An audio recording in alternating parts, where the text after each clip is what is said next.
Boa tarde, quer dizer, boa noite já, né? Já está escuro aqui. Já estamos ao vivo, tá?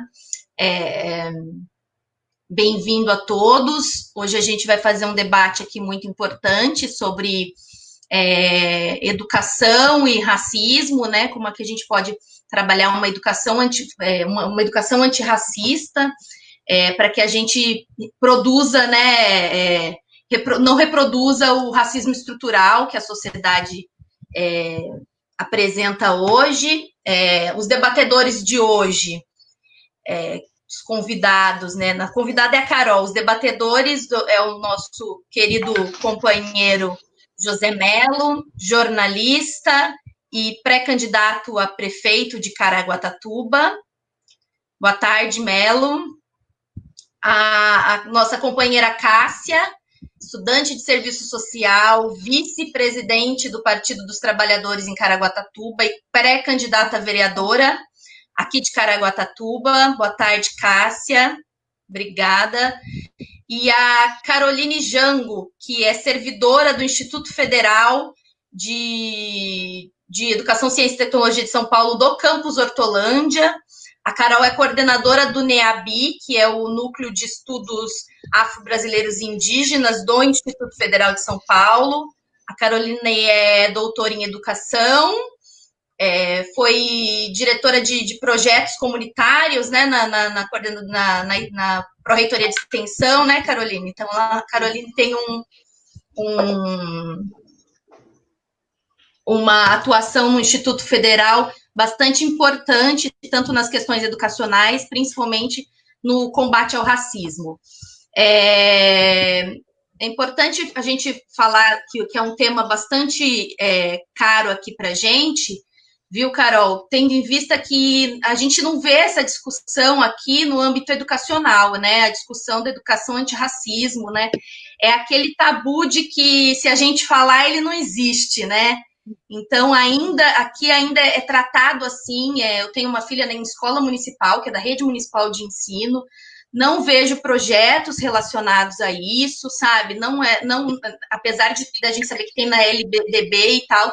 E a gente chamou esse debate aqui para hoje, né? Nessa semana, justamente porque com a saída do ex-ministro da Educação, né? Esculhambador da Educação, o Abraham Weintraub, no dia anterior que ele saiu, ele revogou, né, uma portaria que foi da presidenta Dilma sobre cotas étnico-raciais nas pós-graduações, né? É importante a gente fazer um histórico também que a lei de cotas nas universidades públicas para graduação, ela está em vigor desde 2012, né, implantada também no governo Dilma, foi um ganho. Hoje em dia, as universidades estaduais de São Paulo também têm cotas, né, Carol? Eu acho que isso a Carol pode falar melhor. E a Carol vai enriquecer muito o nosso debate, principalmente quando a gente fala de ensino fundamental e infantil, porque a pesquisa, a Carol publicou um livro em 2017, né, sobre racismo na escola, que é fruto da pesquisa de mestrado dela.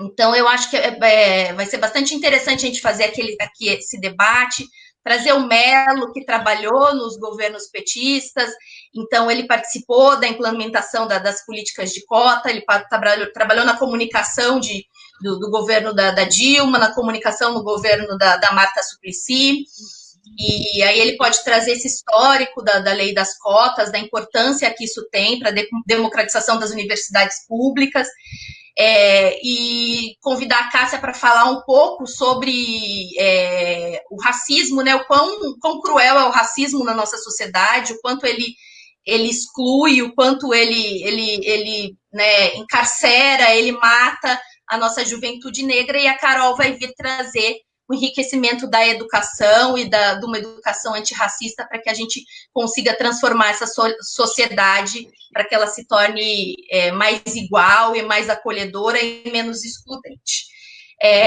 Vou passar a palavra, então, para o Melo, para iniciar o nosso debate.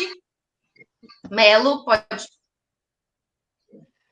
Boa noite a todas e todos. amigos e amigas aqui do Facebook, do PT de Caraguá, as outras páginas aí que estão transmitindo também nesse bate-papo aqui nessa final de tarde, começo de noite, nessa terça-feira aqui, um dia aqui em Caraguá pelo menos está bastante quente, né? Mas é um começo do inverno, né? Começo do inverno. E se eu não me engano, hoje é dia de São João, ou é amanhã? Acho que é amanhã, né? Dia 24. Mas eu queria dizer, não, boa noite a Maíra, a companheira Maíra, que com muita orgulho eu a tenho aqui nesse momento como minha pré-candidata a vice-prefeita da nossa cidade de Caraguatatuba, que muito me honra tê-la como companheira aqui. Eu brinquei hoje com ela, eu falei assim, ó, você não é minha pré-candidata, acho que esse pré-candidata não, você não é minha vice pré-candidata a vice, você é uma companheira e vai ser companheira independente de estar no poder, vai ser companheira e não a vice-companheira, vai ser a companheira de todas as horas para a gente governar junto essa cidade, né? Porque no nosso partido, e eu como um democrata, acho que a gente tem que pensar nessa situação. Cumprimentar a companheira Cássia, né, que é uma companheira aqui que eu conheço pouco, mas ela é muito importante aqui na vida política da nossa cidade, tem um trabalho extremamente importante e a gente espera não, e a gente vai conseguir, né, elegê-la para o próximo mandato aí na vereança da cidade de Caraguatatuba, que tanto precisa de pessoas como você, né, Cássio, para mudar um pouco a história desse legislativo de Caraguatatuba, que pense políticas públicas para as minorias, que na verdade a questão racial, a gente já fez essa discussão, né? É a maioria minorizada, né? Que foi um tema que a gente discutiu outro dia. Então não tem nada de minoria, ao contrário, vocês mulheres são maioria, os negros são maioria, e a gente tem que governar e trabalhar com todos e todas da mesma maneira. E cumprimentar aqui a professora e educadora Carolina Jango. Muito obrigado por ter aceitado o convite da Maíra para a gente discutir um pouco esse tema tão importante, principalmente nesses dias, né, que a questão racial re, re, recém toma um rumo muito grande, né? Vindo lá dos Estados Unidos e aqui que acontece todos os dias é, crimes contra jovens negros. A toda hora a gente sabe que pelo menos um jovem é assassinado ou de alguma forma tem problemas para poder sobreviver nesse capitalismo selvagem. Eu vou iniciar aqui, antes de devolver a bola para você, Maíra. Eu estava lendo hoje um texto e lembrando do Karl Marx, né, historiador alemão que todo mundo conhece, que falava que durante a vida a sociedade capitalista, antes de tudo, é uma sociedade de classes. E a história a história do homem é a própria luta de classe. Então, eu acho que eu defendo a luta de classe, a gente tem que defender a luta de classe, e eu acho que esse é um ponto prioritário nesse momento, né? Nesse momento em que a gente tem um desgoverno que desmonta todas as políticas, e depois a gente pode entrar nisso. Eu trabalhei no governo do presidente Lula, me lembro perfeitamente que logo de início o presidente Lula criou, eu não sei qual é a avaliação, mas criou uma secretaria, um ministério da igualdade racial, de políticas públicas sobre a questão da igualdade racial. Foi um pontapé inicial para uma discussão nacional. E no governo da Marta, em São Paulo, essa discussão já tinha iniciado de há muito tempo. Mas já falei aqui o suficiente para esse meu boa noite aqui de abertura da nossa conversa. Seja bem-vinda, Carolina, seja bem-vinda, Cássia, Maíra, boa noite, e vamos começar a nossa conversa aqui. Antes de passar aqui a bola para a Cássia dar um oi para o pessoal que está assistindo, quero registrar aqui o acompanhamento de alguns companheiros do pessoal que está acompanhando a gente, que está prestigiando o nosso debate. O Pablo Gomes, nosso estudante lá do IFSP. Abraço, Pablo, saudade. A Hanna Ferreira, companheira Letícia Barroso, companheira Rosângela, a Judite Ferreira, nossa companheirona de partido, Daniel Mazetti, a Neuza Lucas, o Roque Alves, nosso companheiro Roque Alves aí, ligado a questões ambientais, a Aline Amaral, a Clarissa, nossa pré-candidata a vereadora, a Clarissa Prá, eu não sei pronunciar o nome dela, é Prá. Ela é nossa candidata a vereadora aí, trabalha com yoga, com qualidade de vida. A Gilmar Ribeiro, Beth Duval, Maria das Graças. E aí eu vou passar a bola para a Cássia e depois a gente fala mais sobre quem está interagindo aqui com a gente. Cássia, a palavra é sua. Bom, queria dar boa noite para todos que nos acompanham, né? Em nome da Hanna, da Clarissa e da Judite, que também são pré-candidatas a vereadoras pelo PT de Caraguatatuba. Eu cumprimento todos aqueles amigos e amigas que estão nos acompanhando. Queria cumprimentar aí o nosso pré-candidato a prefeito, José Melo, a nossa pré-candidata a vice-prefeita, Maíra Martins, e já parabenizar pela iniciativa dessa live, com uma discussão tão importante, né? Uma discussão que a pré-campanha e a campanha vai nos proporcionar nesse momento tão difícil de aprofundar esse debate, né, que a gente vem discutindo dentro dos nossos espaços já há um bom tempo, né, desde quando a gente entende a importância das nossas ações como cidadã e cidadão, né, consciente, que busca uma sociedade melhor, mais humana, mais justa. Cumprimentar aqui a Carolina Jambo, dizer que é um prazer, né, conhecê-la e compartilhar um pouco aí, aprender um pouco contigo aí, desse debate tão importante do racismo dentro dos espaços de educação, que eu, como mulher negra, como criança, posso me identificar com muitas das suas falas aí, desse teu trabalho, né, e como todas as crianças negras, né, que dentro da educação e da exclusão dessa educação, né, a gente faz parte desse processo ainda. Queria primeiro dar uma boa noite aí e desejar um bom debate para todos nós e pedir que as pessoas compartilhem.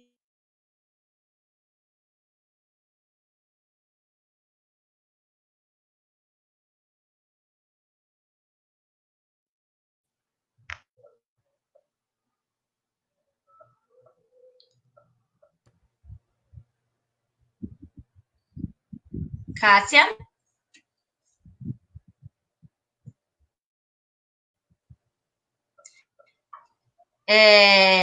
Dando sequência à transmissão. Oi, estou aqui. Oi, eu estou aqui. Sua fala?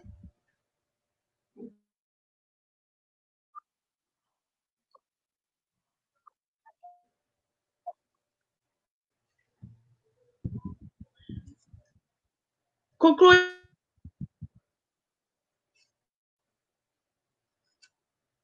Acho que está dando umas travadinhas, mas a gente vai retomar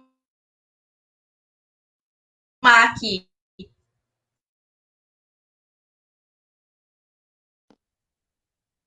Eu tenho aprendido que nesse caso a gente tem que sair e entrar. A Cássia está travada? Eu não estou travada. Eu acho que quem está travando agora é o seu. Eu? É. Tá, agora tá normal ou não? Eu tô te Tá. Então ouvindo. tá, então vamos continuar. Eu estava falando aqui achando que estava normal. Gustavo Ferreira, a nossa companheira Marina Mello. E vou passar agora a bola para a Carol, para ela falar um pouco sobre as questões da educação. A palavra é sua.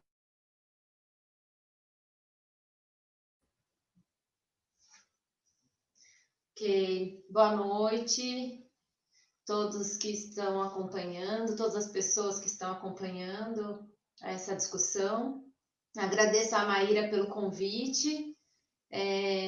Quanto mais espaços nós tivermos para fazer esse debate, melhor.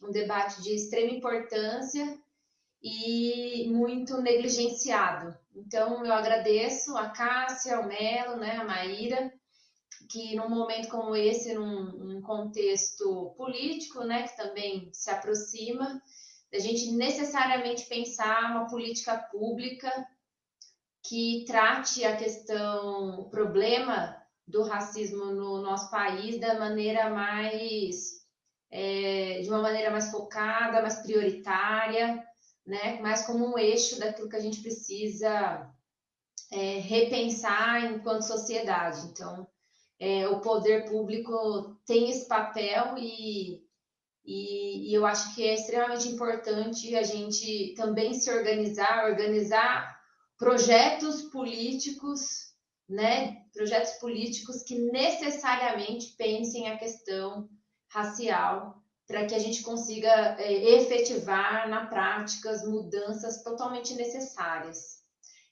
A Maíra me fez esse convite como alguém que vem discutindo o racismo no espaço educativo, né? Então, a minha fala vai nesse sentido, de alguém que tem estudado o racismo no espaço educativo fazem 15 anos e que tem visto, né, dentro de uma trajetória desde crianças muito pequenas até o ensino superior, como os mecanismos de discriminação racial, né, como esse racismo estrutural, e aí, no âmbito da escola institucional, afeta a trajetória dessas pessoas negras. Eu não sei se posso, só faço a apresentação, Maíra, eu posso continuar a fazer minha fala? Como que você prefere a dinâmica? Eu acho que vamos passar para o Melo de novo, para ele iniciar o debate dele, e aí depois a gente retoma para a Cássia e para você. Pode ser, Carol? Sim, vai ser um prazer, Beleza, então, então. poder contribuir com Melo, todos. Melo, pode falar. obrigada, Carol. Melo, seu microfone está fechado. Então, eu estava falando aqui que, na verdade, eu estava preferindo inverter. Eu estava preferindo ouvir a Carolina primeiro aqui, né, ter mais informações sobre o que ela tem escrito, o que ela já fez, para a gente poder depois entrar num debate. Pode ser? Posso inverter a ordem? Vocês que mandam. Tudo bem, Carol? Bom, vamos lá. Beleza, então.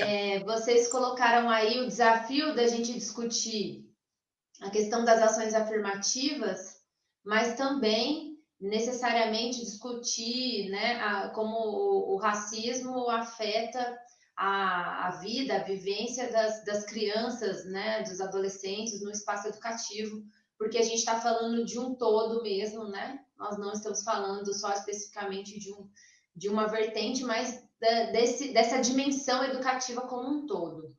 Então, acredito que num momento como esse, que a gente acaba alcançando muitas pessoas que não são só profissionais da educação, mas pessoas que trabalham no poder público, enfim, além de educadores, mas outras pessoas que circulam por outros espaços, é importante a gente fazer essa discussão partindo de algo que tem sido compartilhado, né? Eu sempre falo nas redes sociais, nos debates, toda vez que a gente fala sobre racismo e sobre infância, e sobre criança, sobre escola, há uma grande, assim, uma grande representação, uma frase que circula que é o ninguém nasce racista, né?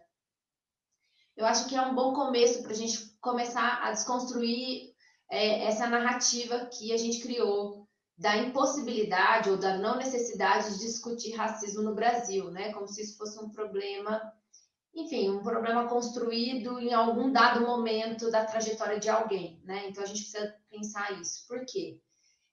Ao invés da gente pensar, né, no ninguém nasce racista, a gente tem que pensar que necessariamente nós, como brasileiros, nascemos numa sociedade profundamente racista. Então, mesmo muito pequenos, muito crianças, nós nos deparamos com mecanismos de discriminação racial extremamente profundos, sejam eles nos espaços familiares, sejam nos espaços sociais, religiosos, seja na educação. Então, muito precocemente, as crianças negras brasileiras são imersas em lógicas de relacionamento e de estrutura social extremamente racista. Então, dizer só que ninguém nasce racista não contribui com o debate. O que a gente precisa dizer é que todas as nossas crianças nascem numa sociedade que é estruturalmente racista e isso afeta a trajetória de vida e de educação de todas essas crianças. Então, o que foi muito importante para mim ao longo dessa trajetória e para entender a discussão racial foi entender que a gente precisa necessariamente começar a olhar para essa base, que é a educação infantil. Porque a primeira pesquisa que eu desenvolvi, né, primeiro momento, isso já era profissional da educação, então eu estou falando de pesquisas que eu desenvolvi, mas já atuando na prática, né, não só num espaço de pesquisa, mas atuando, foi pensar um pouco lá o ensino superior, pensar até as ações afirmativas e tentar entender, mais ou menos em 2006, como isso acontecia, mas eu percebi que só olhar para o ensino superior e para a universidade não era o suficiente para eu entender toda essa construção da discriminação racial, né? Então, eu acabo voltando para o espaço educativo, no caso, para a educação infantil, espaço que eu lecionei por muito tempo, por ser pedagoga, e olhando para aquela dinâmica, né? E entendendo, assim como outros pesquisadores fizeram, né?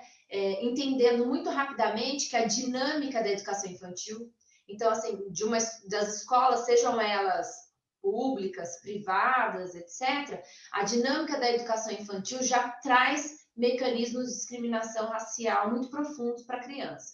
Então, assim, para exemplificar, né, vamos pensar, a escola, as atitudes dos sujeitos envolvidos com o processo escolar, né, as práticas pedagógicas, os discursos e os materiais todos que constroem uma prática pedagógica. Então, quando você olha para a escola, desde os mínimos detalhes, desde todo o recurso pedagógico utilizado para trabalhar com as crianças, os livros, as bonecas, né, toda a estrutura utilizada para educar crianças, já tem uma dimensão de uma discriminação racial muito grande, porque não contempla, né, em todo esse conteúdo, em toda essa representação, as crianças negras de uma forma geral.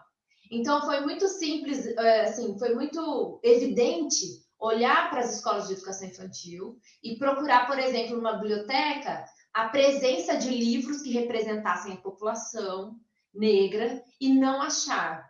Então, o Mello iniciou falando, as mulheres têm uma grande representação, mas aí no âmbito político isso não se faz. Se a gente for trazer essa discussão para a questão racial, você olha, na época eu olhava para a biblioteca e de todos os livros que traziam representações de figuras humanas, nem 10% traziam pessoas negras, né? Então, eles não são os príncipes, não são as princesas, não são os protagonistas das histórias, né? Não estão ali representados os recursos, Casa da Boneca, entre outros elementos que conformam, que constroem a educação infantil ali na sua base.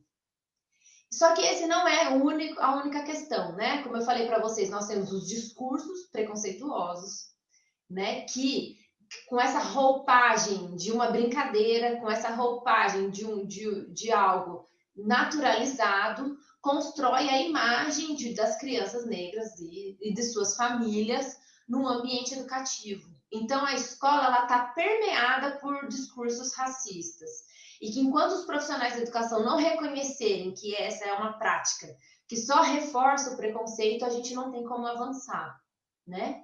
E aí, lá, ainda mais avançando nessa discussão, necessariamente nós temos muitos profissionais da educação que ainda hoje, depois de 17 anos de incluir da obrigatoriedade do ensino de história e cultura africana, afro-brasileira e indígena, e da necessidade de construir a reeducação das relações étnico-raciais, ainda não tem essa perspectiva, uma prática pedagógica que vise essa educação antirracista, né? Uma prática pedagógica que seja uma escolha político-pedagógica em construir um espaço em que as crianças negras sejam vistas como iguais e que a diversidade étnico-racial seja valorizada, né? E que esses mecanismos de discriminação sejam desconstruídos no âmbito da escola. Nós ainda carecemos de que essa ação aconteça, por vários motivos. Pela formação inicial dos professores, pela formação continuada dos professores, pela gestão educacional, seja ela no âmbito local ou no âmbito nacional, municipal, né, como a gente está colocando aqui, nos sistemas de ensino. É preciso que se prepare as escolas, os profissionais da educação, com uma estrutura que não seja passageira, né? Não é só um elemento. Então, eu tenho que dar todas essas possibilidades, construir com a escola todas essas possibilidades para que efetivamente eu consiga construir um espaço de uma educação antirracista. Quando eu olhei para a educação infantil e vi que isso não existia, né, e que essas crianças passavam por situações constantes de discriminação, e aí a Cássia falou para mim, né, vamos ver se eu me vejo, né, nessa... Lógico, a Cássia vai se ver, eu vou me ver, e todas as crianças negras no Brasil vão se ver nessas mesmas situações, se a gente pudesse contar todas as situações das crianças, dos filhos, dos irmãos, das pessoas que passam por essa situação de discriminação, de preconceito, de sofrimento, né? Por questões estéticas, por questões culturais, a gente ficaria aqui o dia todo. Mas isto, o que é importante a gente dizer é que isso é sistemático e que a escola ainda não olhou para isso com a profundidade que deveria. E aí, depois que a gente enxerga tudo isso no âmbito da educação infantil, né, das pesquisas que eu desenvolvi, eu entendo que há uma necessidade, então, de avançar nessa discussão e compreender como isso vai continuando nessa trajetória.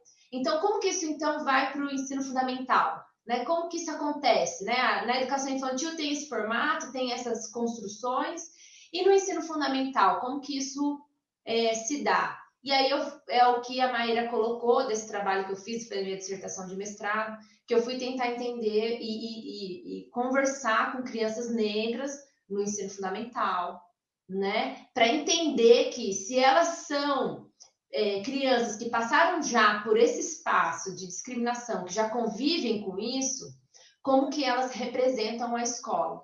Então, eu sou da região metropolitana de Campinas, né, na cidade de Hortolândia. Eu fui em 19 municípios dessa região metropolitana. Então, para vocês entenderem que é uma questão sistemática, então, eu fui em 19 escolas diferentes, né, conversei com 57 crianças de espaços totalmente distintos, crianças negras. E nessa pesquisa, essas crianças me trouxeram também todo esse peso da discriminação racial, que elas são alvo cotidiano no ambiente escolar. E o resultado dessa discriminação sistemática, ou seja, o resultado é a deturpação da imagem, da autoimagem dessa criança, da identidade negra positiva que ela poderia construir, mas que fica inviável com tudo isso que ela vivencia, com a negação da sua cultura, da sua religiosidade, da sua própria cor de pele e de um sofrimento constante que essas crianças convivem por nunca ser dado o direito delas vivenciarem um conhecimento, uma cultura que voltada para a história e cultura africana, afro-brasileira e indígena, que significaria para ela uma possibilidade positiva de enxergar a si mesmo e de enxergar os outros, os seus pares, né? Então, a escola, ela tem todos esses mecanismos e ela constrói com essa criança essa representação negativa. Quando todos os conhecimentos que a escola compartilha não traz essa representação, porque são conhecimentos construídos de maneira totalmente eurocentrada, que o padrão estético é branco, que o padrão de inteligência é branco, e aí você tira a possibilidade dessas crianças de construírem, e aí de acessarem a escola com a mesma possibilidade de direito de conviver que as demais crianças. E você também tira das crianças brancas a possibilidade de construir uma perspectiva também antirracista, uma perspectiva de valorização da diversidade.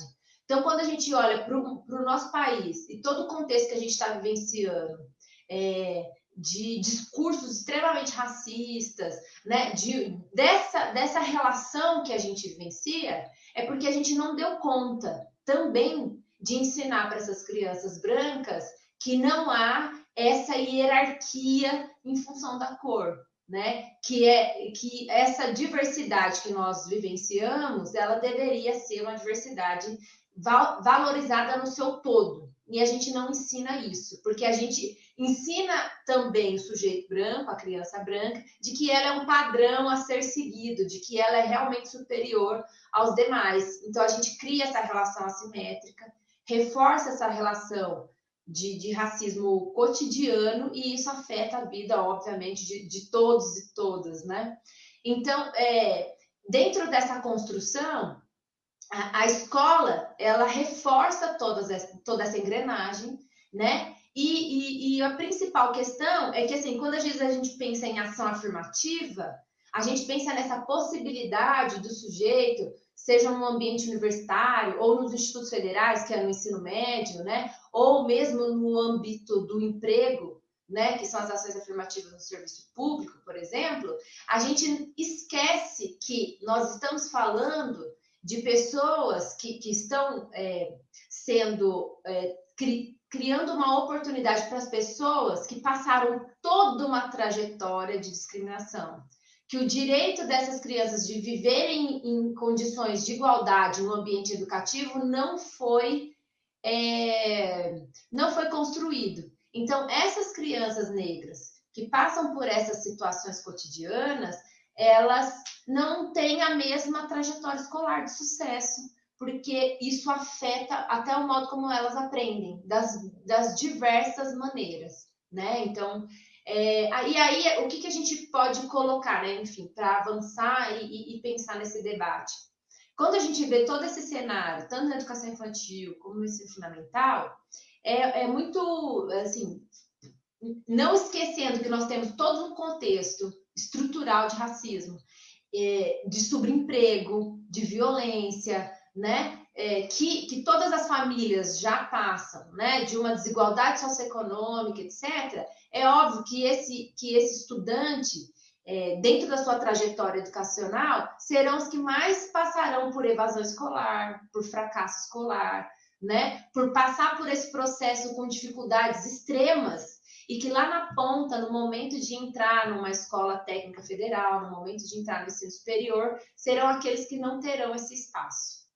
Então, por exemplo, eu sou fruto de uma geração, né, que eu fiz a Universidade Estadual de Campinas, e quando eu entrei nessa universidade, fiz toda a minha trajetória na educação pública, municipal, estadual, e que quando foi o momento de entrar na universidade pública, tive os mais diversos dificuldades, né? E mesmo acessando esse espaço, eu era entre aqueles 5% de estudantes negros que a universidade comportava. Então, o que eu chamo a atenção, inclusive, para já ir caminhando talvez para um diálogo mais aberto com vocês, é que quando a gente chega na universidade, né, os alunos chegam no ensino técnico já com essas trajetórias atravessadas pela discriminação, pelo preconceito e pela precarização desse ensino que não deu conta, a gente tem aquela enorme barreira para ser transposta. E o principal é que as ações afirmativas, elas vêm numa reparação histórica, fruto, obviamente, de um movimento histórico, político, do movimento negro, de um movimento que visou o acesso à educação às pessoas negras, de uma forma geral, assim como é a política de inclusão de história e cultura africana afro-brasileira no currículo. Políticas extremamente recentes, nós temos basicamente... sei lá, não tem 20 anos nenhuma dessas políticas, então nem a 10.639, né? Nem a lei de cotas, nem a lei de cotas que é de 2012, no serviço público que é de 2014, o Estatuto da Igualdade Racial que é de 2010, tudo fruto de um governo, né? Um governo popular, um governo que possibilitou essa construção, que foi o governo Lula, depois o governo Dilma, que foi construindo essas possibilidades de inserção, obviamente pautado e construído historicamente pelos movimentos negros, né?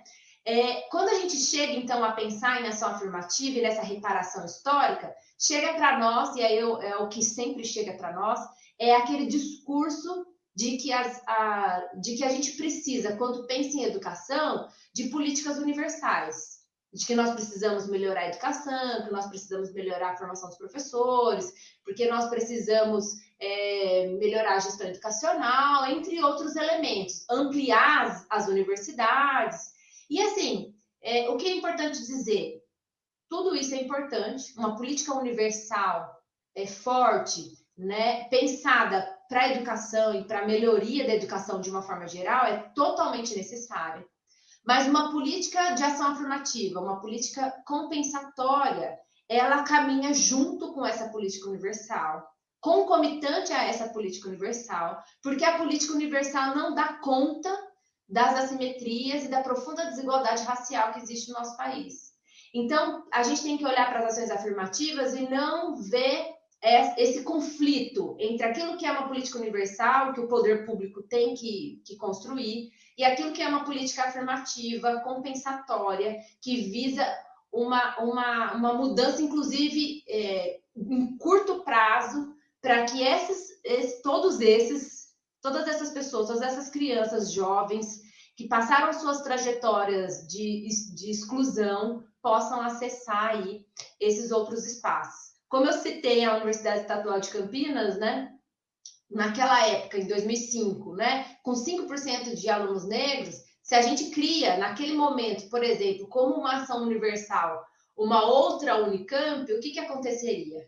Nós teríamos novamente uma outra universidade, ainda com 5% de alunos negros. Então, a política de ação afirmativa, ela vem nessa necessidade, não só de construir, de expandir as universidades, as possibilidades, mas de tratar essa desigualdade, atingir essa desigualdade, fazer com que esses estudantes acessem esse espaço. É o que a gente tem visto recentemente, é o que a gente tem conseguido de 2012, a partir de 2014, algumas universidades estaduais demoraram, né, a própria Unicamp, a USP, demoraram para construir suas políticas de cotas, de reserva de vagas, construíram isso muito pautado pelos coletivos negros das universidades, pelos coletivos negros dos estudantes que já estavam nesse espaço. Então, foi muita luta para que isso acontecesse. E a gente culmina aí, né, no que a Maíra também falou, que foi a última instrução normativa, né, que foi assinada pela Dilma, que deu a possibilidade da gente também pensar na reserva de vaga na pós-graduação, tanto lato como estrito sensu. Na época foi o estrito sensu, mas a gente também conseguiu construir essa possibilidade. Para quê? Porque a gente pensasse de ponta a ponta a educação, uma trajetória educativa, um itinerário formativo, né, que possibilite com que as pessoas cheguem, as pessoas negras, né, negros e negras, cheguem a alcançar os mais elevados postos de de perspectiva intelectual, profissional, dentro da nossa sociedade. E isso é extremamente recente. Finalizo dizendo que essa construção, ela não se efetiva ainda como uma política de Estado, mas como uma política de governo. Então, nós precisamos fortalecer alguns mecanismos para que essa política não possa retroceder, né? Que essa política não retroceda. E nós temos que pensar, e aí, né, coloco para vocês também essa responsabilidade como pessoas que querem encarar, né, o poder público, que querem transformar, pensar a escola dentro do ambiente municipal, dentro de um espaço educativo, é a construção também no âmbito municipal de uma perspectiva de uma educação antirracista ancorada em ações que não são só passageiras, né? Que são ações que são ancoradas numa legislação, que a Câmara de Vereadores consiga aprovar um projeto de educação antirracista para a cidade, um projeto educacional que se efetive, né? E que, atrelado a essas leis que nós já temos, como um todo, consiga, de fato, mobilizar essa estrutura que a educação sozinha não dá conta, né? Mas, como diria Paulo Freire, sem ela também a gente não consegue transformar o modo como a gente tem vivenciado essa questão no nosso país. É isso por enquanto.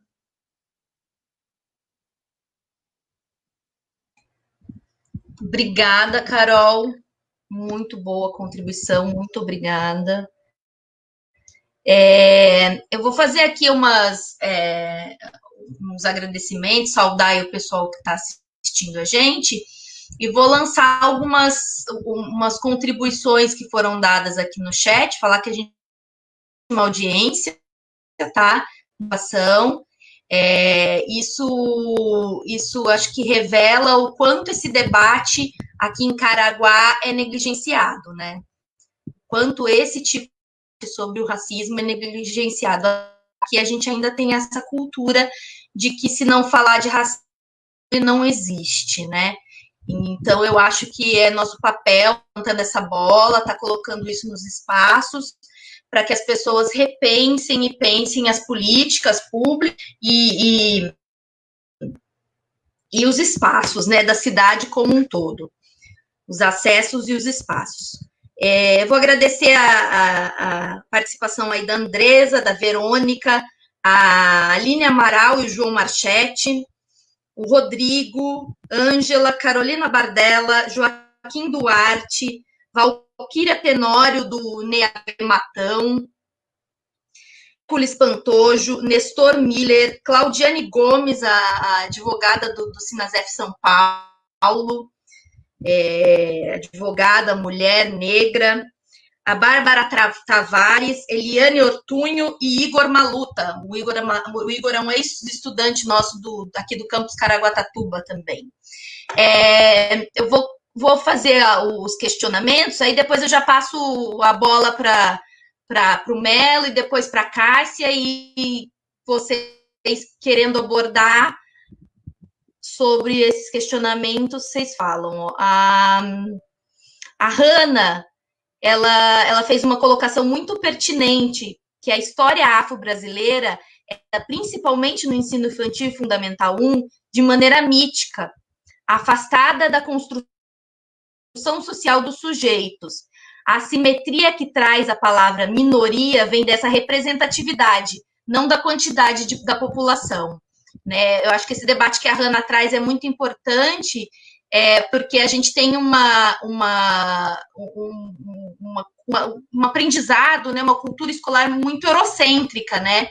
E a questão dos povos negros e indígenas também é tratada de maneira mítica, né? Uma coisa que parece que não faz parte da nossa realidade, né? Parece que a nossa realidade é a cultura branca, como se o nosso país não tivesse sido, que a cultura dele não é essa diversa, a história afro, dos povos originários também. Eu acho que essa contribuição que a Hanna traz é bem importante, porque é um reflexo da educação que a gente tem e da sociedade que a gente acaba construindo, né? O Vitor Gama falou: o currículo é capitalista, o currículo é racista. O capitalismo é racista, perdão. A Eliane Ortunho traz aqui o debate para Caraguá. Temos aqui a Semana da Consciência Negra nas escolas. Ela diz que, na opinião dela, além da sociedade como um todo, cabe às famílias desempenhar o papel também. A sociedade, ela é segregadora.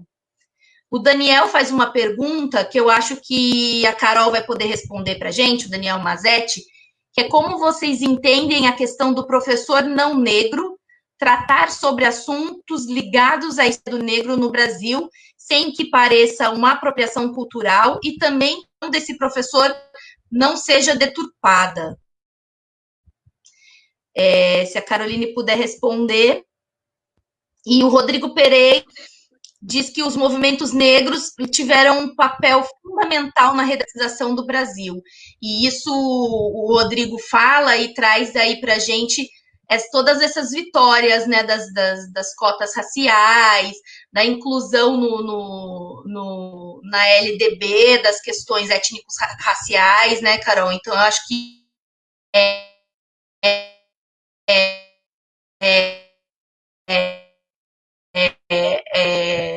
muita do empoderamento, apropriação, né, desses movimentos.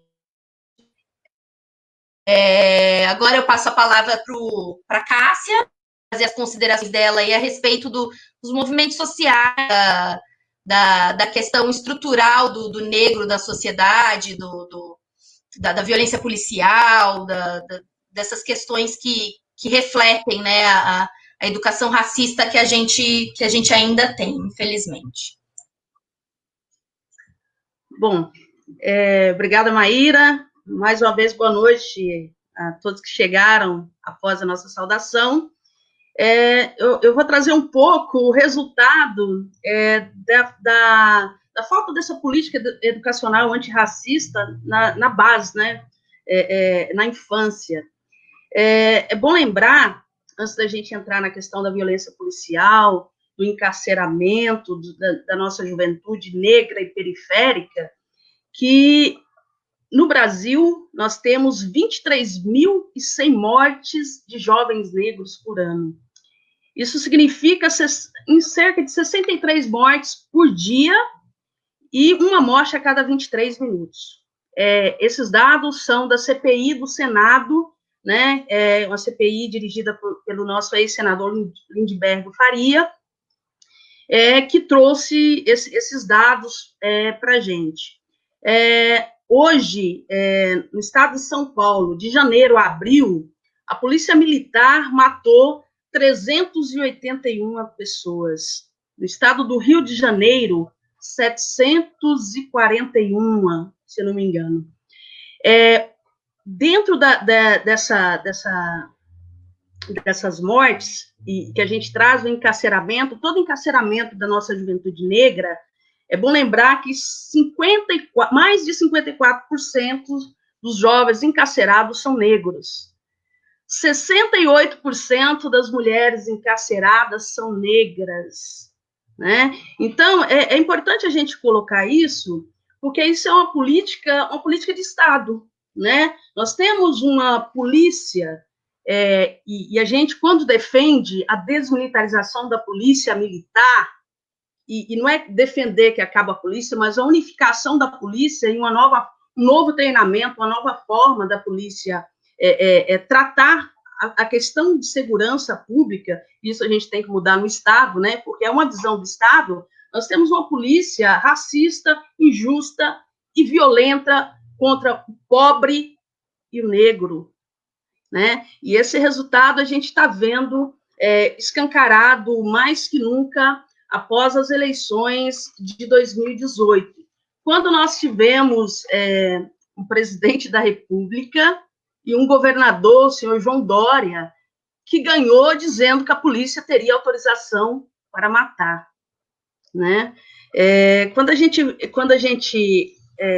que acompanha o debate político lembra, né, como esses agentes políticos venceram as eleições e vê esse momento que a gente está presenciando, né, do aumento na pandemia. Agora nós tivemos um aumento ampliação da violência de todas as formas, e da violência policial também, né? Com a desculpa de combater o tráfico de drogas, eles vão promover o verdadeiro genocídio da juventude negra. Quando você olha 23.100 pessoas, 100 jovens negros, né, negros mortos, esse é um genocídio. Imagina quantos já tinham um ano, mais de 15, sei lá quantos aviões cheios.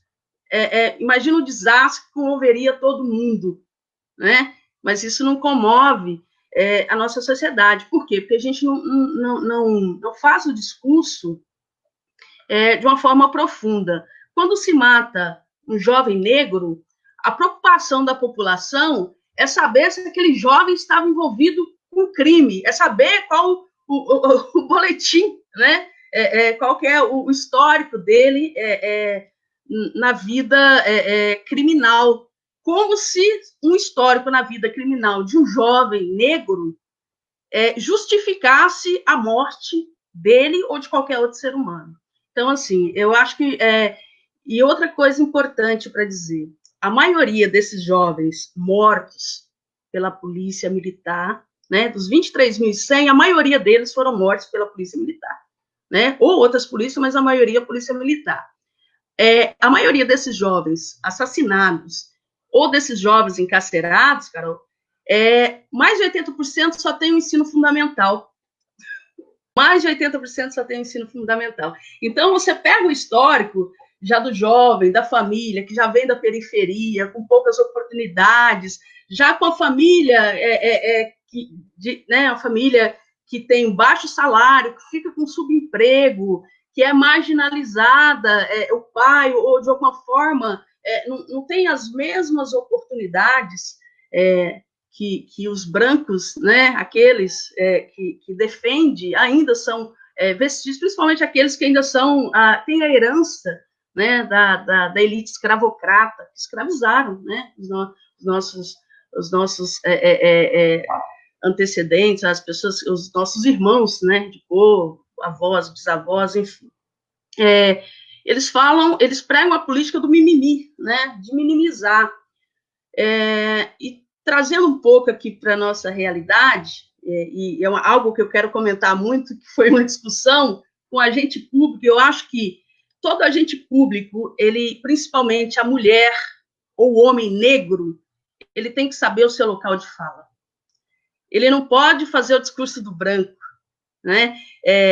Eu tive uma discussão, né, um debate, vamos colocar assim, com um vereador aqui da cidade negro, né, que diz que hoje nós estamos comemorando o Dia da Consciência Negra, mas não deveria ter o Dia da Consciência Negra, deveria ter o Dia da Consciência Humana, porque todos nós somos humanos. Eu disse para ele, não, nem todos nós somos humanos, porque aqueles ao qual você está reproduzindo o discurso foram desumanizados quando nos escravizaram, né?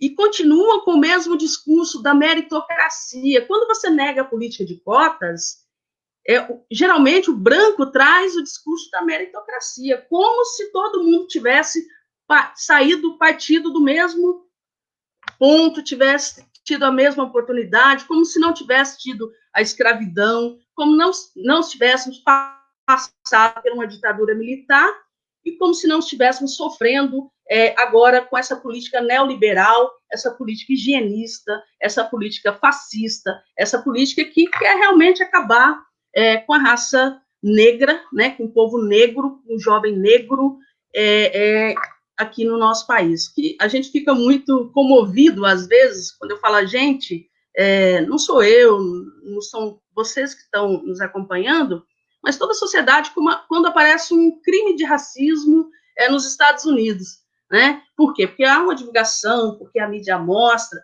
mas isso acontece o dobro todos os dias. 63 jovens negros são mortos todos os dias em nosso país, né? Então, para isso, a gente precisa, como alguém que quer discutir uma política pública, a gente tem que discutir nos jovens que estão encarcerados, né, principalmente os jovens menor, né? E quando a gente fala nessas 23 mil mortes, 23.100, são jovens de 15 a 29 anos de idade, né? Aí tem um recorte, né? De 15 a 24, de 24 a 29. Então, assim, é muito grave. É muito grave que a gente, essa necropolítica que está sendo implantada em nosso país de uma forma muito violenta e muito clara, né?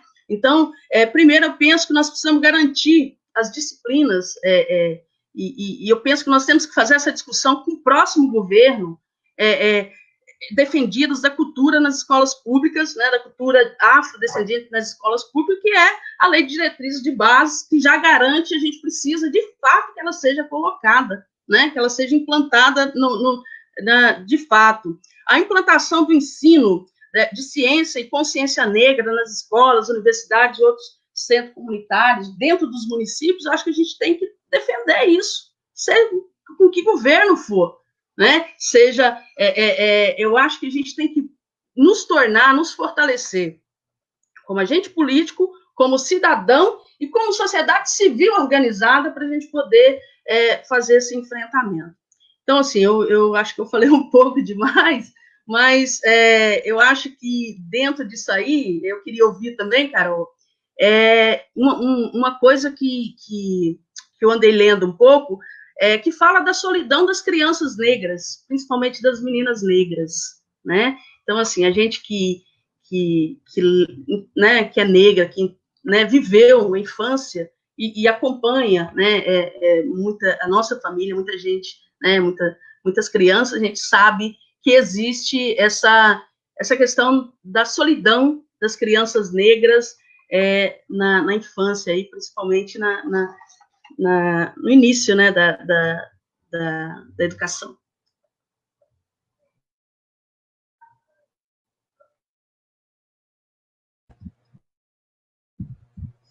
Obrigada, Cássia, muito boa contribuição. Eu queria colocar um dado. Mais companheiros. Eu queria colocar um dado. Estão acompanhando, a gente está com uma. Oi? Eu queria colocar um dado rapidinho. Eu queria colocar um dado rapidinho aqui. Opa, com certeza.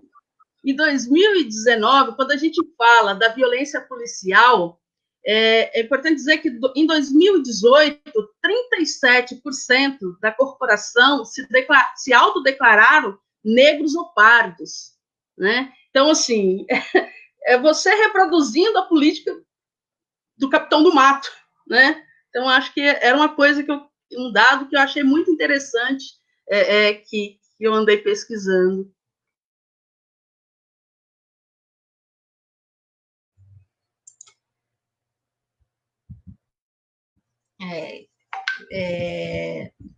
Triste, né, o dado e pensar que a gente já ouviu relatos, né, de treinamento policial que coloca como o suspeito o homem negro, né, um jovem negro, né, eles são treinados tá, como já um possível marginal. Guarda-chuva vira metralhadora, se confunde tudo, né?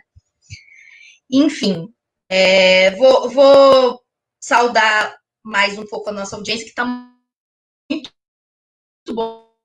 boa, muita gente participando, perguntando. A Cláudia Gamberi, ela, inclusive, ela aqui, a Cláudia, deixa eu achar aqui, gente. Eu estou ainda me acostumando com essas tecnologias, acho que todos nós, né? Um minutinho só, deixa eu achar o comentário da Cláudia. Deixa eu achar aqui no celular, que eu acho que é... É a Cláudia Gamberini. A Cláudia, ela fala assim, caramba, que legal, Cássia e a Caroline em uma live, mulheres que admiro muito. Então, ela é uma...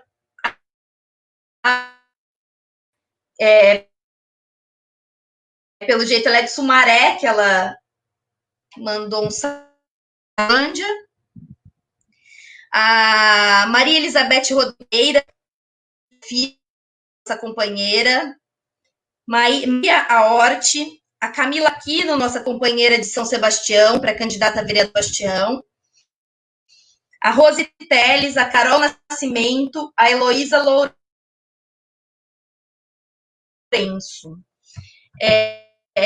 Eu queria passar um pouquinho a palavra para o Melo, da experiência no trabalho de comunicação e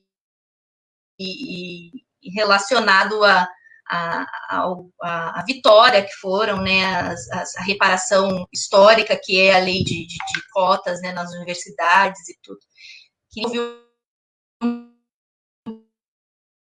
pouco.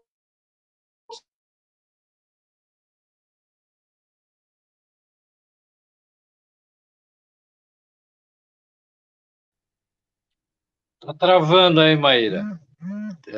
O seu áudio e a sua imagem têm travado. Não dá para acompanhar tudo, mas deu para acompanhar.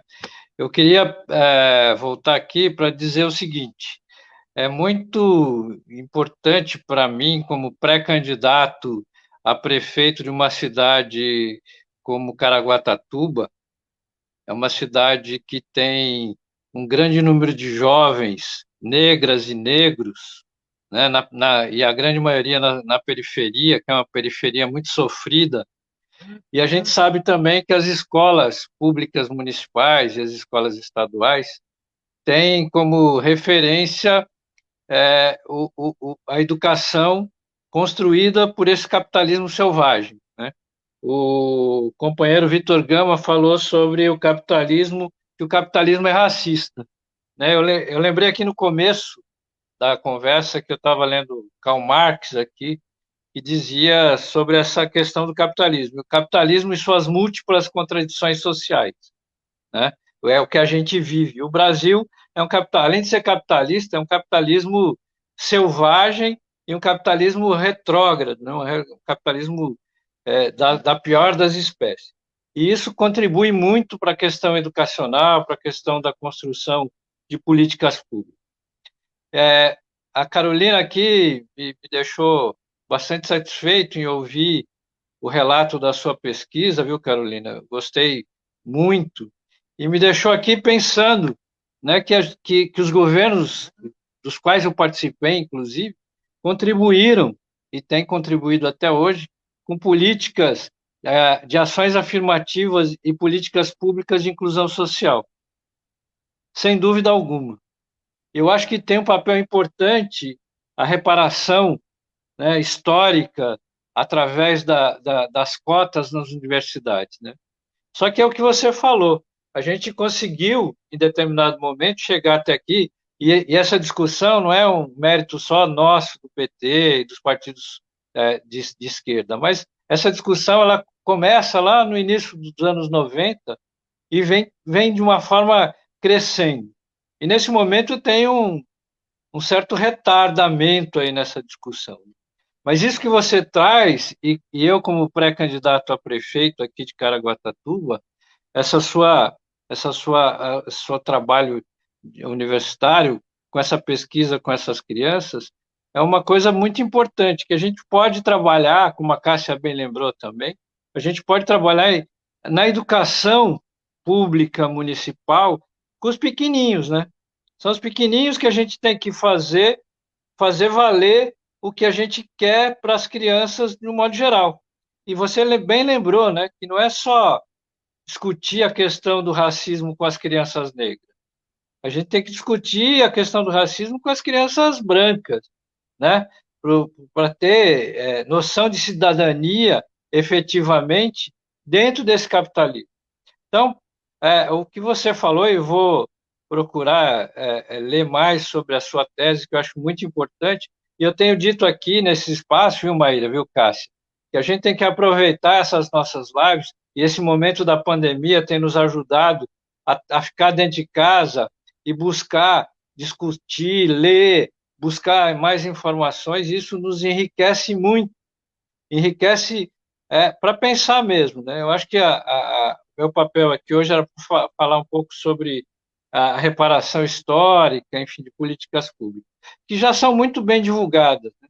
Acho que já vem muito se falando nisso, e esse retrocesso agora, muitas vezes, por falta de uma política de Estado, e sim políticas públicas de governo.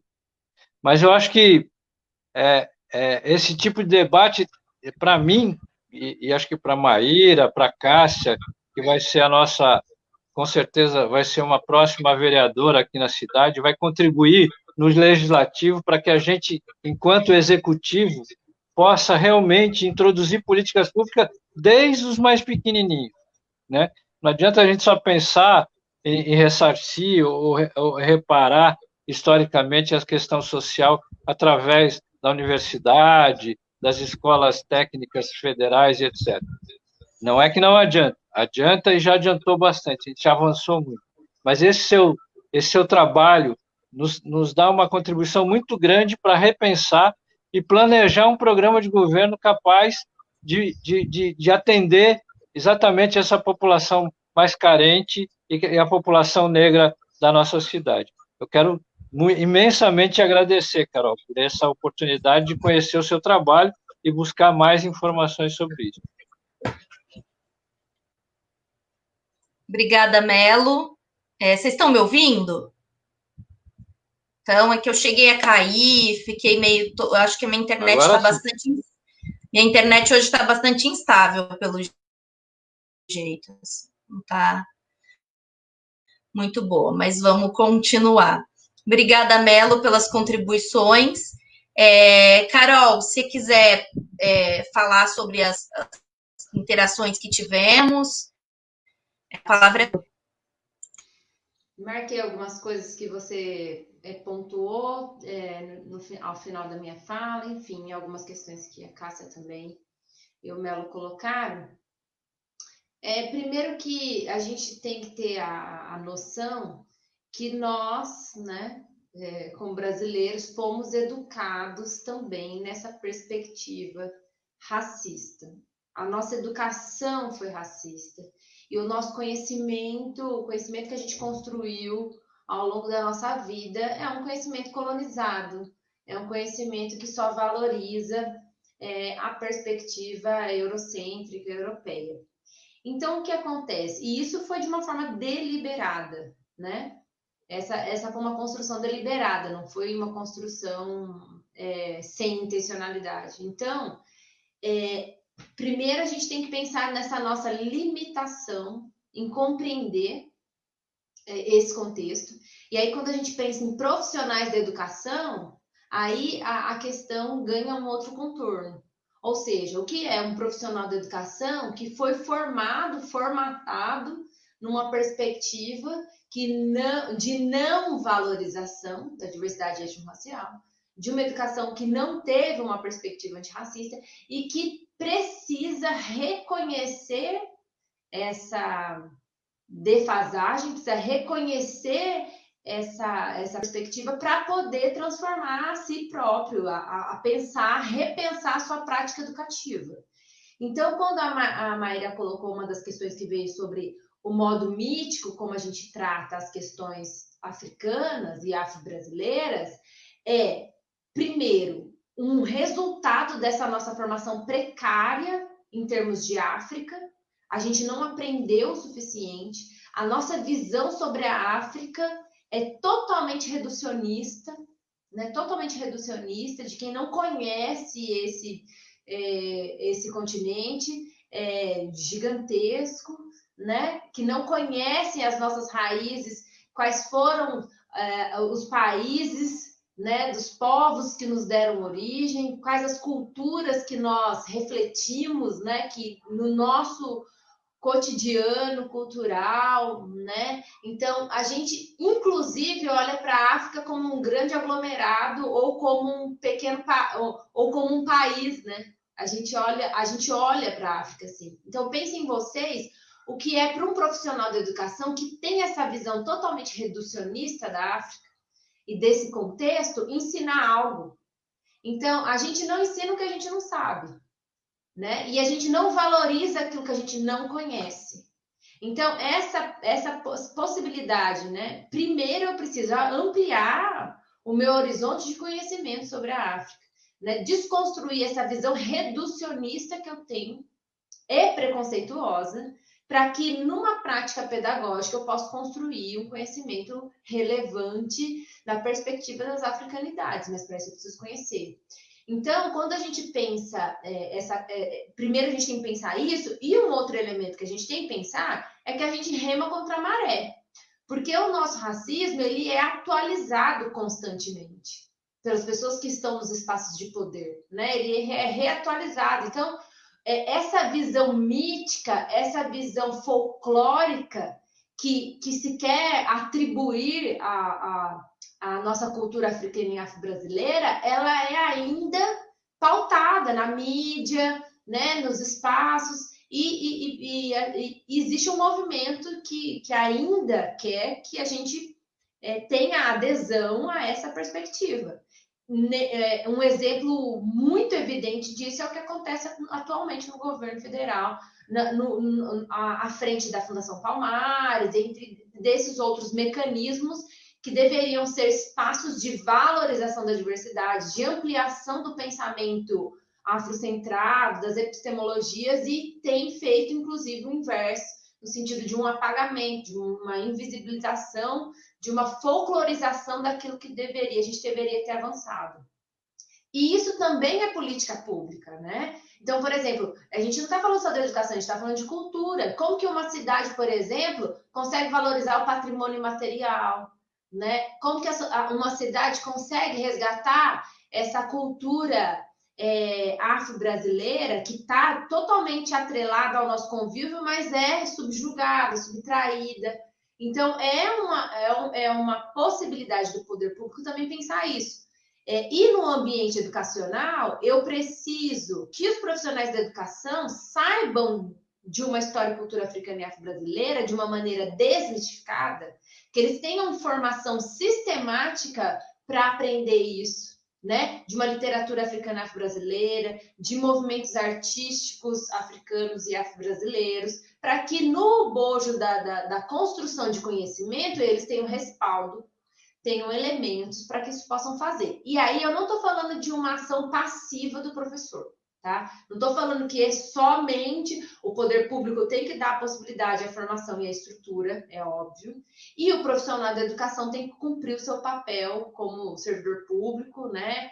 Como alguém que está inserido no espaço educativo e construir, numa perspectiva político-pedagógica, esses conhecimentos que hoje nós já temos diversos profissionais em diversas áreas do conhecimento, trazendo essas informações, esses recursos, esse conhecimento, inclusive com bases digitais, né? Hoje a gente tem, ressalto, inclusive, por exemplo, no nosso país, a primeira vez que a gente teve acesso a um grande material sobre história da África, que foi no governo do Haddad, quando o Haddad era ministro da Educação, que ele trouxe para nós, né, essa tradução dos volumes de história da África.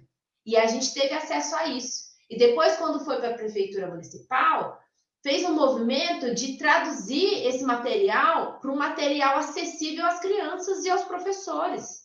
Então, esse é um movimento de poder público, de viabilizar que os profissionais da educação tenham material, que esse material exista, que essa formação seja feita, para que na ponta a gente possa mobilizar essas questões. Então, tem que ser uma ação intencional de uma construção de representação da África, dos africanos, dos afro-brasileiros, né, que seja outra. E aí eu trago um pouco isso, quando a gente fala do professor negro ou professor não negro, primeiro que o dever de ensinar a história e cultura africana e afro-brasileira é de todos os profissionais de educação, é da escola como um todo. Não é uma opção, nem pela cor, nem pela posição que se ocupa dentro da escola, é um dever, né?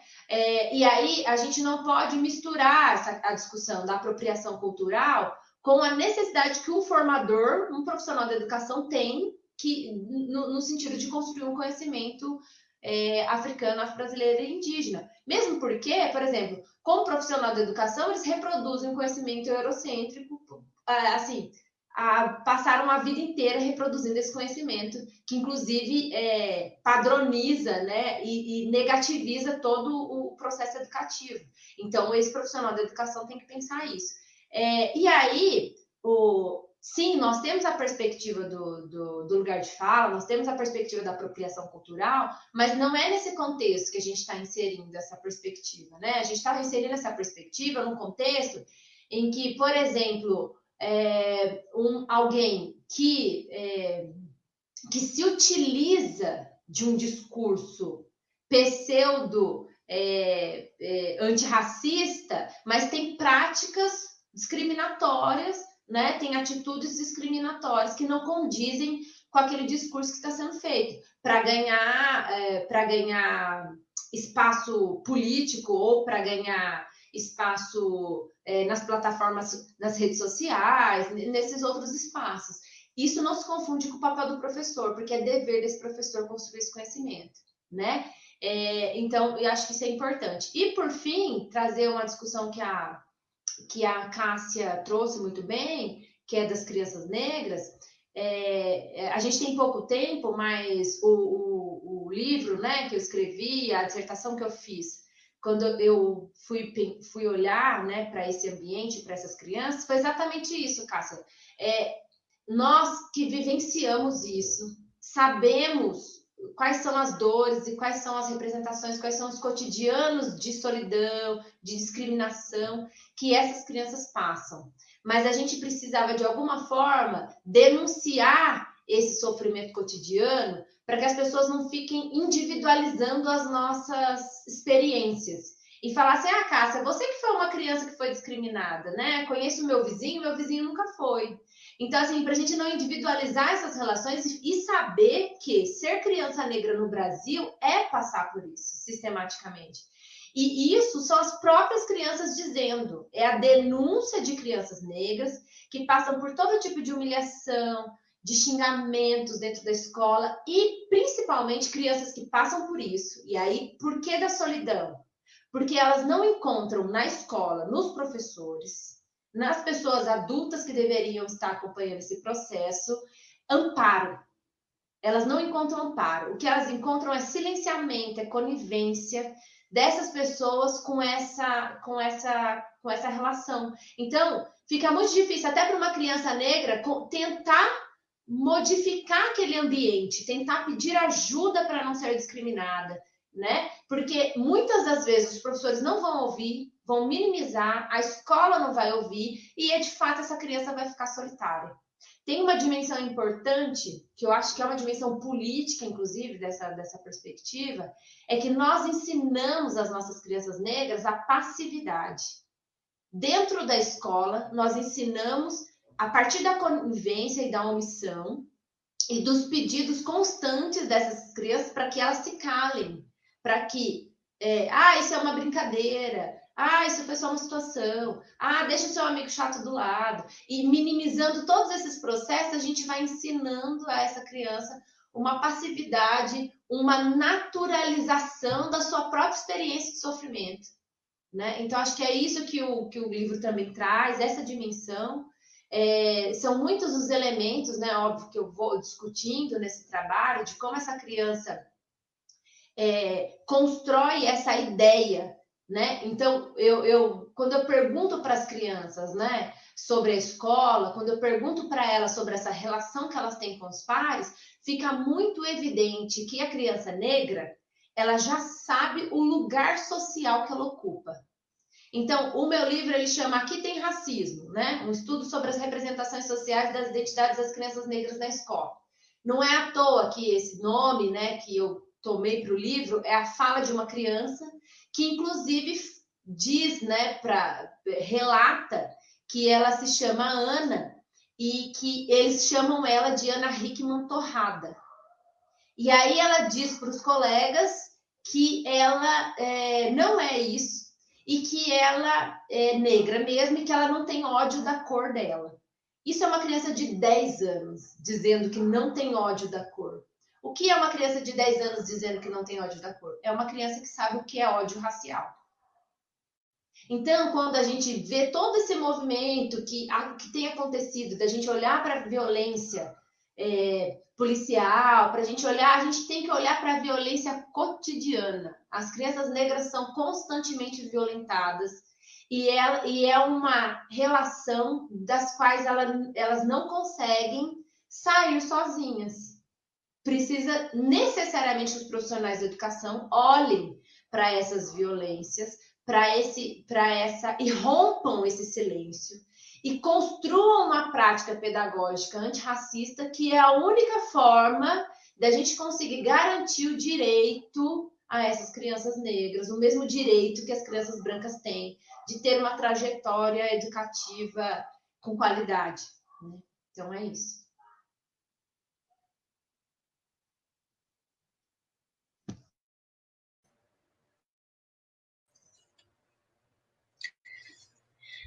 Muito obrigada, Carol. Nossa, como disse o Luan aqui nas... Muito bom, Carol. Eu acho que as da Carol e da Cássia, elas, né, são de uma maneira que a gente percebe que o que é a sociedade racista se reproduz na escola, que reproduz o racismo para a sociedade, né? E eu acho que assim o nosso papel nesse momento, assim como educação, é quebrar esse ciclo, né? Que vai se atormentando do racismo na escola, do ódio da raça, que se transforma em violência policial, né? Nas estruturas sociais, dentro das universidades, dentro das empresas, dos locais de trabalho, nas ruas, né? Nos locais de comércio, que a gente sabe que existe. Então, a gente sai daquele papel, né, de que a sociedade antirracista ela vai se construir dentro, com certeza, né, da escola que denuncie, que não minimize, que não calhe as crianças negras e que, acima de tudo, trabalhe a diversidade, né? Eu acho que o trabalho da diversidade cultural, da diversidade étnico-racial feito nas escolas. Como a Carol disse, é obrigação do educador, não importa ser negro, branco, é obrigação do educador, e isso ele tem como obrigação trazer essa fala para a escola, trazer a história afro para a escola de maneira séria e não de maneira folclorizada, né? E o poder público, eu acho que entra bastante nessa, muito no que a Carol falou sobre as políticas que o próprio ministro da Educação, Fernando Haddad, trouxe, de tradução dessas histórias, de acesso a esses materiais, aos educadores, né, de formação adequada para esses educadores, porque não adianta você cobrar ali na ponta algo que você não está estruturando e não está fomentando. Então, eu acho que aqui fica esse compromisso da sociedade, da gente que se propõe nos debates, se propõe estar na política, se propõe estar nesses espaços de... Vou até citar o que eu vi numa live da Camila, não de poder, de ser poderosa, de poder fazer algo pelas pessoas, fazer algo diferente, né? Esse poder de transformação que a gente se propõe a fazer na política, né? Eu vou fazer mais algumas saudações ao companheiro Adelino de Oliveira, que é no IFSP Campus Piracicaba, né? Ele é pré-candidato a prefeito do município de Piracicaba pelo Partido dos Trabalhadores. Então, ele é um companheiro de IFSP e de partido, e está aqui contribuindo com o nosso debate, fazendo as colocações dele. O Luiz Antônio Tararã, o Carlos Riso, a Luciana, de Florianópolis, a nossa companheira, a professora Marta Seng, do IFSP. Um beijo aí para ela. Deixa eu ver se tem aqui. Que aí, se tiver, eu faço e encaminho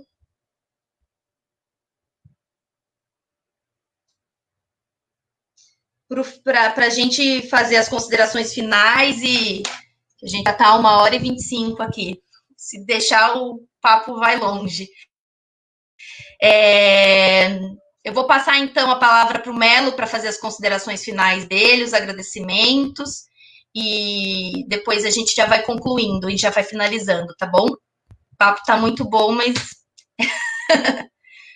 Melo.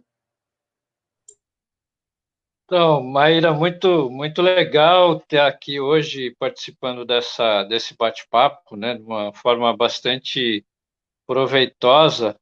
E lembrar aí que o Luan, o nosso presidente do partido aqui dos trabalhadores, ele escreveu agora há pouco aqui, a sua aula é muito boa, né?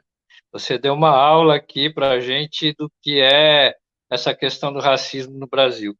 E eu queria dizer que uma das coisas que você falou sobre poder público, né, e como gestor público eu já pude contribuir nos governos da Prefeitura de São Paulo, governo de São José, participei do governo Lula, desde dos primeiros dias do governo Lula, com a criação da CEPIR, da Secretaria de Igualdade Racial, de outras políticas públicas, inclusive depois com o ministro Haddad na educação, né? Isso tudo é um grande aprendizado, né?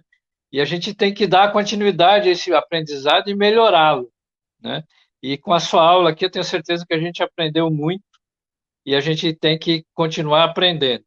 E lembrando que você falou que o professor pode ser branco, negro, qualquer raça, ele tem que estar muito claro do papel dele enquanto educador.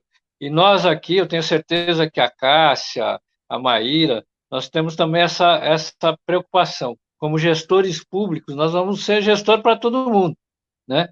E temos que pensar em políticas públicas, na igualdade racial, enfim. E você falou do patrimônio imaterial.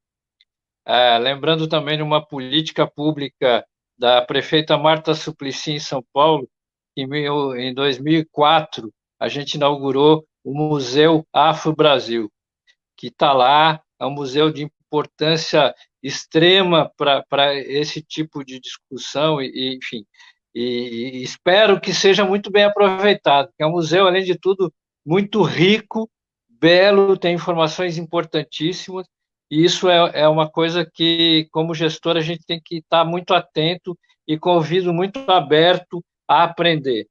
E quero te dizer que aqui em Caraguá tem racismo, sim, né?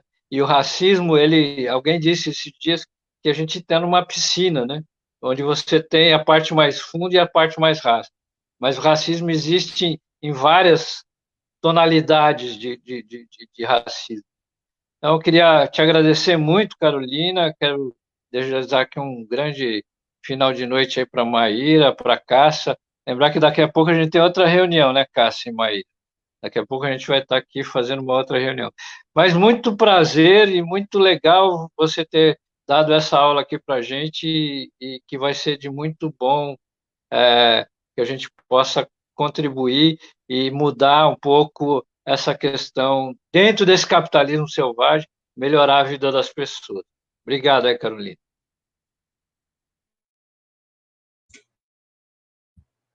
Obrigada, Melo. Passar a palavra para a Cássia para fazer as considerações dela e dar um tchau aí para gente. Bom, estou vendo o professor Adelino. Até logo, né, Cássia? Até logo. Estou vendo o professor Adelino, queria mandar um abraço para ele. Eu acompanhei uma live dele com a nossa companheira, querida companheira Selma Rocha e a Luiz Erondina, estava a Bebel, estava alguns outros professores que participaram. Que live! Parabéns, professor, foi um lindo debate. Eu acho que um debate muito bacana mesmo, que eu assisti e depois eu reassisti. Primeiro, eu queria dizer da importância que é fazer esse debate, né?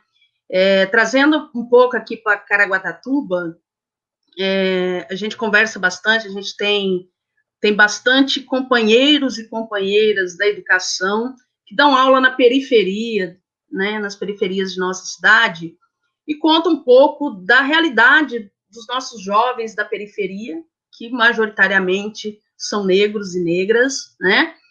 E como é que o Estado chega nessas periferias? Então, como agente público, a gente tem que buscar, como agente público, como cidadã, como sociedade organizada, a gente precisa ter o compromisso de fazer com que o Estado chegue através de políticas públicas de resgate dos nossos jovens e das nossas crianças, políticas públicas que dê oportunidades, que formem cidadãos e cidadãs. Não chegar com a força policial, porque o Estado só chega nas periferias, os nossos jovens pobres, pretos, através da força policial. E isso não dá mais para admitir.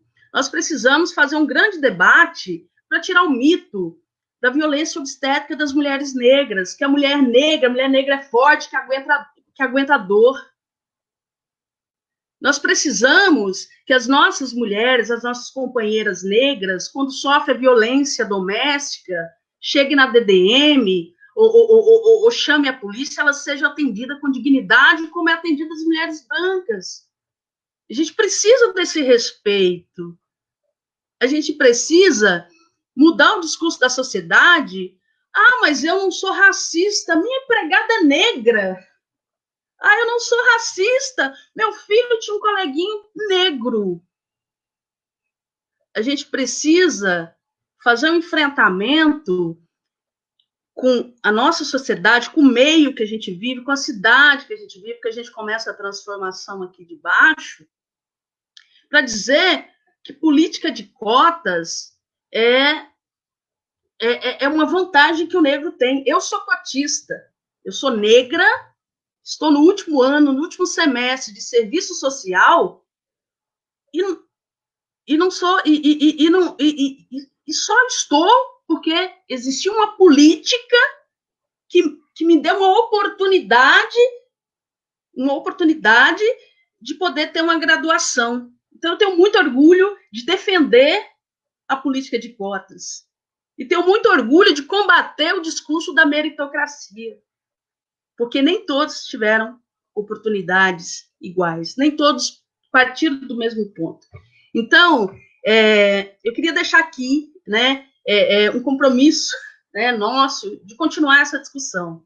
Eu penso que, e é uma discussão que a gente não está fazendo hoje, não começou ontem, é um compromisso de vida e que a gente tem que, cada dia, abarcar mais pessoas para poder ter esse compromisso e fazer essa discussão, para a gente poder mudar essa sociedade, para a gente poder mudar essa concepção de sociedade que a gente vive hoje e que está tudo bem. Não está tudo bem, né? Não está tudo bem. Os nossos espaços, eles estão sendo negados, toda essa violência é para manter o privilégio de uma minoria que vem lá de trás, desde da época da escravidão. E isso a gente não pode esquecer, e a gente não pode esquecer, o Roque falou que nós precisávamos falar da escravidão, nós vivemos mais de 300 anos da escravatura, e nós fomos o último país a abolir a escravidão.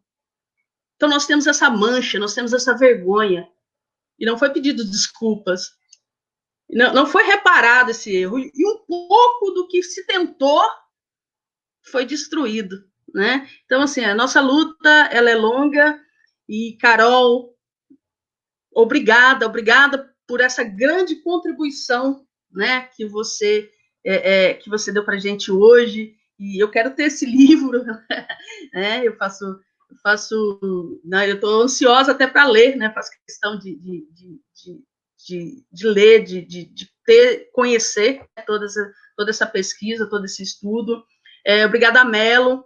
Maíra, muito obrigada, parabéns pela iniciativa desse debate, e dizer que a gente está junto nessa luta, e boa noite a todos e a todas, e seguimos o debate aí, no dia a dia, né, e na ZEI.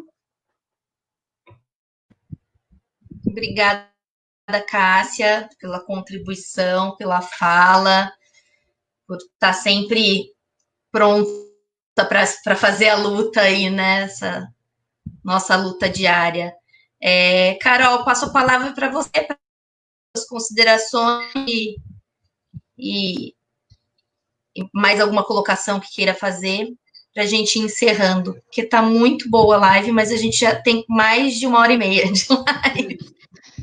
Eu gostaria de agradecer também a oportunidade. Para mim, é o que eu tenho feito aí há bastante tempo, ao longo da minha trajetória, problematizar essa questão, possibilitar reflexão, né? Compartilhar os conhecimentos que a gente vem construindo ao longo dessa trajetória de luta, como a Cássia falou, que não é de hoje.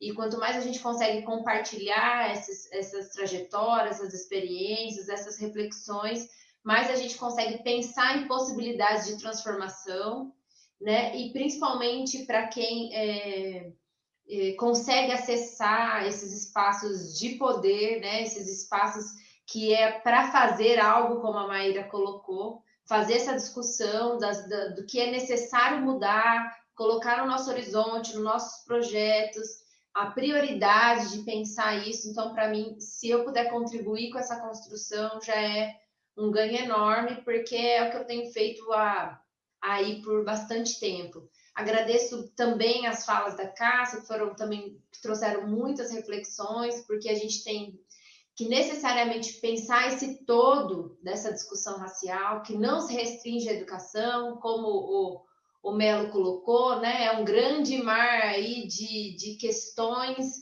que nos envolve, que nos atravessa, às vezes do ponto de vista interpessoal, mas também do ponto de vista da dimensão que é estrutural, né? E por isso a gente fala que é isso, que o racismo é estrutural e estruturante das nossas relações. Então ele se reflete em todas essas dimensões da vida, da política, da economia, da educação, e a gente precisa cada vez mais ampliar mesmo essa discussão. Hoje foi um momento que a gente conseguiu ver isso.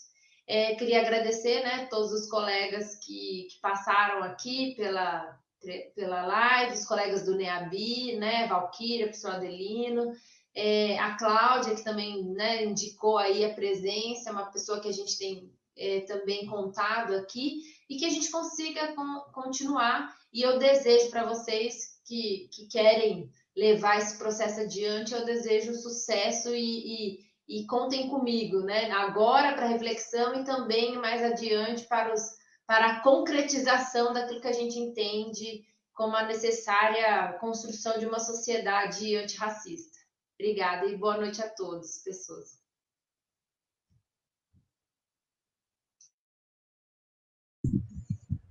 Muito obrigada, Carol. Deixa eu fazer os agradecimentos por cada um. Obrigada, Melo, por estar aí no nosso lado, nessa luta aqui, somando na luta aqui em Caraguá, trazer discussões ricas para a gente fazer uma cidade mais incrível, uma cidade mais sustentável. É muito bom estar nessa jornada ao seu lado, um grande aprendizado sempre. Obrigada por se expor a participar aqui com a gente. Cássia, companheira de luta, onde está a luta, está cada também nessa trajetória, pelo espaço do PT Caraguatatuba, colocar essa discussão para a comunidade de Caraguá, a ação dessa comunidade, como eu já disse aqui, nessa live mesmo, que é um tema muito negligenciado na cidade,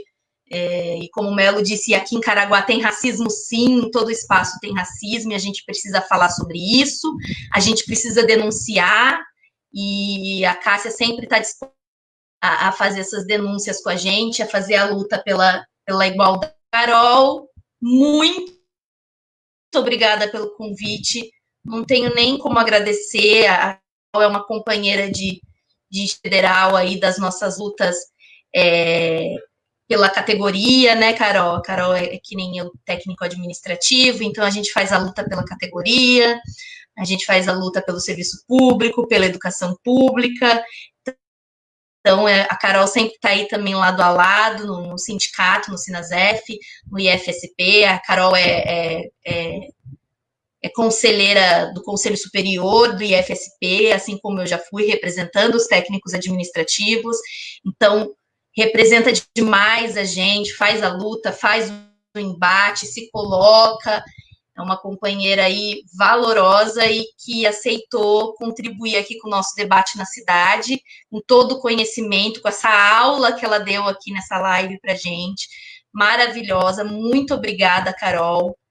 Muito obrigada a todas e todos que assistiram a gente, que comentaram, que participaram, que contribuíram. Foi muito boa a participação, muito boa a paciência de vocês de nos escutar e essa troca, porque a gente a fazer a reflexão e a construir o debate sempre. Obrigado a todos, boa noite. Vamos encerrar a live e cuidem-se. Beijos.